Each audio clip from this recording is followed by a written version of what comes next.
Next, first we move on to the microwave or rotational spectra. Whenever microwave radiations hit the matter, it can cause, तो ये क्या काज करेंगी, ये molecules की rotation काज करेंगी. देखिए इनकी एनर्जी, माइक्रोवेव रेडिएशंस की एनर्जी कम है, इनकी सबसे ज़्यादा है गामा रेज की, फिर एक्स रेज, फिर अल्ट्रावायलेट, फिर विजिबल, फिर near IR and far IR, उसके बाद माइक्रोवेव रेडिएशंस आ रही हैं. तो माइक्रोवेव रेडिएशंस की एनर्जी इन सब से कम है, ऊपर इनकी एनर्जी ज़्यादा है इन सब की. ठीक है. तो ये जब माइक्रोवेव रेडिएशंस जब मटेरियल पे हिट करेंगी, मैटर पे हिट करेंगी, तो ये क्या करेंगी, ये मॉलिक्यूल्स की रोटेशन काज करेंगी. जब रोटेशन होगी तो ट्रांजिशन कहाँ होगी, one rotational level to another rotational level. तो एक रोटेशनल लेवल से दूसरे रोटेशनल लेवल में ट्रांजिशन होगी, तो हमारे पास जो स्पेक्ट्रा प्रोड्यूस होगा उसको हम कहेंगे रोटेशनल स्पेक्ट्रा, या उसको हम माइक्रोवेव स्पेक्ट्रा भी कह सकते हैं. इस केस में देखें एनर्जी जो है वो कम एब्जॉर्ब हो रही है. Next we move on to the IR spectra और वाइब्रेशनल रोटेशनल स्पेक्ट्रा. जब भी आईआर रेडिएशंस, फर्स्ट हमने बात की थी माइक्रोवेव रेडिएशंस की, अब हम बात कर रहे हैं आईआर रेडिएशंस की. ये नियर और फार दोनों आईआर रेडिएशन में फॉल करती हैं. जब आईआर रेडिएशंस, इनकी एनर्जी ज़्यादा है as compare to microwave radiations की. जब ये हिट करती हैं मैटर पर, तो ये ना सिर्फ रोटेशन काज करती हैं बल्कि ये वाइब्रेशन भी काज करती हैं, इसको मूव भी करवाएंगी. ठीक है, इसकी वाइब्रेशन भी होगी और रोटेशन भी होगी. तो ट्रांजिशन कहाँ होगी, वाइब्रेशन भी होगी, और यहाँ से वन वाइब्रेशन लेवल से सेकंड वाइब्रेशन लेवल तक भी इंक्रीज कर रही हैं, और दूसरा रोटेशन लेवल भी इनका चेंज हो रहा है. तो इस केस में हम जो हमारे पास जो बैंड प्रोड्यूस होगा वो वाइब्रेशन और रोटेशन दोनों होगा. ये बैंड, वाइब्रेशन और रोटेशन इसमें दोनों शामिल होंगी. तो इसको हम कहते हैं वाइब्रेशन और रोटेशन स्पेक्ट्रा. तो आईआर रेडिएशंस क्या काज करवाती हैं, वाइब्रेशन और रोटेशन स्पेक्ट्रा. तो वाइब्रेशन और रोटेशन स्पेक्ट्रा को हम आईआर स्पेक्ट्रा भी कहते हैं. आईआर स्पेक्ट्रा से रोटेशन भी होगी मॉलिक्यूल की और वाइब्रेशन भी होगी. जबकि माइक्रोवेव स्पेक्ट्रा में हमने पढ़ा था कि माइक्रोवेव स्पेक्ट्रा से सिर्फ और सिर्फ रोटेशन काज हुई थी, क्योंकि उनकी एनर्जी कम थी. जबकि इनकी एनर्जी ज़्यादा है, तो ये रोटेशन भी काज कर रही है और वाइब्रेशन भी काज कर रही है. Next we move on to the UV visible spectroscopy, या इसको हम यूवी विजिबल स्पेक्ट्रा और इलेक्ट्रॉनिक बैंड स्पेक्ट्रा भी इसको कहते हैं. देखिए इस केस में क्या होता है, अल्ट्रावायलेट रेडिएशंस की एनर्जी आईआर और माइक्रोवेव दोनों से ज़्यादा है. तो इनकी एनर्जी ज़्यादा है, तो ये ज़्यादा एनर्जी एब्जॉर्ब करेगा मैटर. तो फिर क्या होगा, ट्रांजिशन होगी from one electronic energy level to another electronic energy level. तो एक इलेक्ट्रॉनिक एनर्जी लेवल से दूसरे इलेक्ट्रॉनिक एनर्जी लेवल की तरफ ट्रांजिशन होगी. तो इससे जो हमारे पास जो स्पेक्ट्रा प्रोड्यूस होगा उसको हम कहेंगे इलेक्ट्रॉनिक बैंड स्पेक्ट्रा और यूवी विजिबल स्पेक्ट्रा. ये कंपैरिजन इस नेक्स्ट स्लाइड में दिखाया गया. देखें comparison of microwave low energy radiations हैं, तो ये सिर्फ और सिर्फ रोटेशन काज कर रही हैं. जबकि इंफ्रारेड रेडिएशंस की बात की जाए तो इनकी एनर्जी कुछ ज़्यादा है, तो ये ना सिर्फ रोटेशन काज करती हैं बल्कि वाइब्रेशन भी काज करती हैं. तो इनसे जो स्पेक्ट्रा प्रोड्यूस होगा उसे रोटेशन वाइब्रेशन स्पेक्ट्रा कहेंगे. और यूवी विजिबल रेडिएशंस की बात की जाए तो इनकी energy as compare to microwave and infrared इनसे ज़्यादा है, इन दोनों से ज़्यादा है इसकी एनर्जी अल्ट्रावायलेट रेडिएशन की. तो इसकी वजह से क्या होगा कि इलेक्ट्रॉन्स जो हैं वो मूव करेंगे from one energy level to another energy level. तो इससे जो स्पेक्ट्रा प्रोड्यूस होगा उसको हम कहेंगे इलेक्ट्रॉनिक बैंड स्पेक्ट्रा और यूवी विजिबल स्पेक्ट्रा. नेक्स्ट हम मूव करते हैं कुछ टर्मिनोलॉजीज की तरफ. इसकी फर्स्ट टर्मिनोलॉजी देखें, wavelength. Wavelength it is denoted by Greek letter lambda. इसको हम लैम्डा से शो करते हैं. वेवलेंथ को हम तीन तरीकों से डिफाइन कर सकते हैं. First one, the distance between the successive or consecutive distance between two crusts, or successive distance between two troughs, or we can say that one complete cycle is equal to the lambda or wavelength. कि एक complete cycle भी हम wavelength lambda को बोलते हैं. यानी कि जो डिफरेंस बिटवीन, हम कह रहे हैं कि जो डिस्टेंस बिटवीन टू क्रस्ट्स आ रहा है या जो डिस्टेंस बिटवीन टू ट्रफ्स है, इसको हम वेवलेंथ कहते हैं. या जो मीन पोजीशन से जो एक साइकिल की, हम कहते हैं कि एक पूरा साइकिल जो कंप्लीट कर रही है वेव, उसका डिस्टेंस जो है वो भी लैम्डा है. तो लैम्डा हम क्या कह सकते हैं, lambda wavelength can be defined as the distance between two successive crests और ट्रफ्स. क्रस्ट क्या है, क्रस्ट ये जो मैक्सिमम पॉइंट है, पीक्स आप देख रहे हैं, इनको क्रस्ट कह रहे हैं. और ट्रफ क्या है, जो बॉटम लाइन जो है पॉइंट्स हैं, उनको हम कहते हैं एक्सट्रीम बॉटम लाइन पॉइंट्स को हम ट्रफ कहते हैं. ठीक है. तो wavelength can be defined as the distance between two successive crusts or troughs of a wave. It is measured in the direction of a wave. Wavelength is the distance from one crust to another or from one trough to another of a wave. which may be an electromagnetic wave or sound wave or any other wave.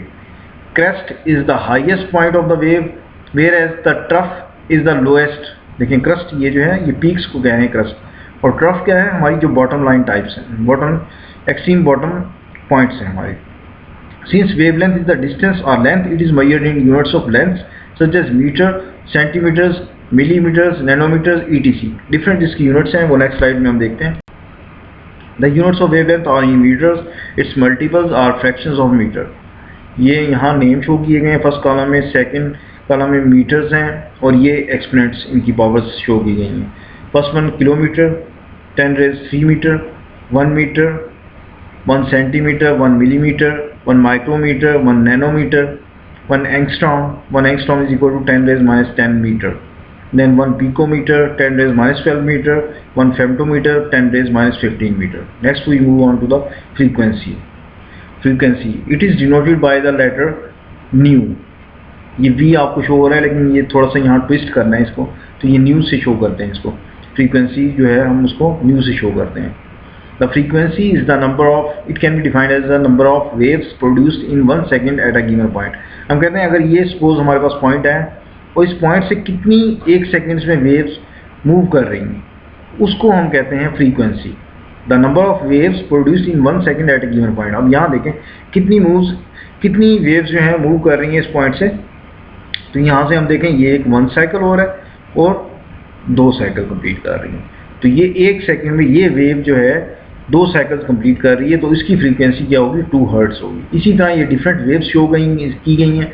इस point से हम देखें इतनी move कर गई हैं, ये कितने साइकिल इन्होंने मूव किए हैं, तो वो इनकी फ्रीक्वेंसी होगी. डिफरेंट ये sin x से शो किया गया, sin 2x, sin 3x, sin 10x. इनकी फ्रीक्वेंसी ज़्यादा है, इनकी कम है, इनकी फिर कम है, इनकी सबसे कम है. ठीक है, तो 1 सेकेंड में जितनी भी वेव्स किसी एक पॉइंट से गुजर सकती हैं उसको हम कहते हैं फ्रीक्वेंसी.